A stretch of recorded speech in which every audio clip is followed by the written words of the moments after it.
আপনার ইবাদতে আল্লাহর কোনো উপকার নাই, আপনার গুনাহে আল্লাহর কোনো ক্ষতি নাই। আপনি যদি ইবাদত করে ফাস্ট হয়ে যান, আপনি খুশি হবেন, আপনি সফল কাম। হাদা হুয়াল ফাউজুল আজিম, এটাই মহা সফলতা, এটাই মহা সফলতা। আর যত সফলতা আছে সব সফলতা দিন শেষে ব্যর্থতা। ক্লাসের ফার্স্ট হয়ে যাওয়া দিন শেষে ব্যর্থতা, বিশাল চাকরি দিন শেষে ব্যর্থতা, এগুলোর কোনো বাস্তবতা নেই। আর কিয়ামতের মাঠে সফল হয়ে যাওয়া আসল সফলতা, মহা সফলতা। তাই মানুষের উচিত কিয়ামতের মাঠে সফল হওয়ার চেষ্টা করা, কিয়ামতের মাঠে ফার্স্ট হওয়ার চেষ্টা করা, কিয়ামতের মাঠে জান্নাত পাওয়ার চেষ্টা করা।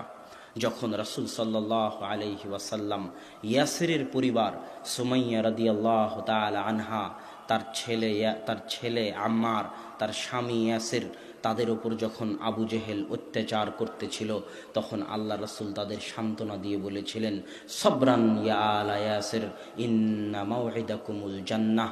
হে ইয়াসিরের পরিবার, আজ তোমরা আমি মুহাম্মদ আমার কথা শুনতে গিয়ে যে অত্যাচার ভোগ করতেছ, যে নির্যাতন ভোগ করতেছ, যে কষ্ট ভোগ করতেছ, আমি মুহাম্মদ এই নির্যাতনের বিনিময়ে, এই কষ্টের বিনিময়ে, এই দুঃখের বিনিময়ে তোমাদেরকে ওয়াদা দিতে পারবো না যে আমি তোমাদেরকে একদিন এমপি বানিয়ে দিব,